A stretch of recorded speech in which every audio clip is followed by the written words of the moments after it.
কাদের মোল্লার যখন ফাঁসি কার্যকর করা হয়। জাতিসংঘ মহাসচিব বান কি মুনের অনুরোধ উপেক্ষা করেই মানবতা বিরোধী অপরাধে দণ্ডিত কাদের মোল্লার ফাঁসির রায় কার্যকর করা হয়েছে বলে জানিয়েছেন প্রধানমন্ত্রী শেখ হাসিনা। তখন পাকিস্তান উদ্বেগ জানিয়ে একটা বিবৃতি দেয়, আর আমাদের প্রথম আলো পাকিস্তানের সেই বিবৃতি নিয়ে শিরোনাম করে কাদের মোল্লার জন্য পাকিস্তানের দরদ।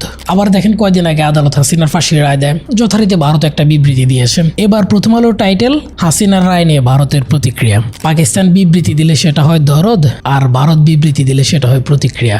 ন্যারেটিভটা একটু খেয়াল করেন। সিরিয়ায় গত বছর ডিসেম্বর মাসে স্বৈরাচার বাশার আল আসাদের পতন হয়।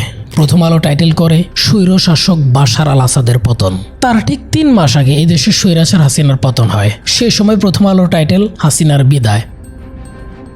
মানে বাশার আল আসাদের সময় প্রথম আলো টাইটেল করতেছে স্বৈর শাসক বাশার আল আসাদের পতন, আর হাসিনার সময় টাইটেল করতেছে হাসিনার বিদায়। মানে বাশার আল আসাদ স্বৈর শাসক ছিলেন এটা বলতে পারতেছে, কিন্তু হাসিনা যে স্বৈরাচার ছিল সেটা প্রথম আলো বলতে পারতেছে না। আসাদেরটা হয় পতন, হাসিনারটা হয় বিদায়। মানে হাসিনার বেলায় যেন মনে হচ্ছে যে হাসিনার রিটায়ারমেন্টে গেছে, মানুষ ফুলেল শুভেচ্ছা জানিয়ে বিদায় জানিয়েছে, মানে একদম ফর্মালি হাসিনাকে বিদায় দিয়েছে। অথচ দেশে এত বড় একটা গণ অভ্যুত্থান হলো, 1500-র বেশি মানুষ মারা গেল, 20,000-এর বেশি মানুষ ইনজুর্ড হলো, কিন্তু প্রথম আলোর কাছে এটা বিদায়। আবার দেখেন, প্রথম আলো হাসিনাকে স্বৈরাচার না বললেও যুগান্তর কিন্তু হাসিনার রায়ের দিন টাইটেল করেছে পলাতক ফ্যাসিস্ট হাসিনার মৃত্যুদণ্ড।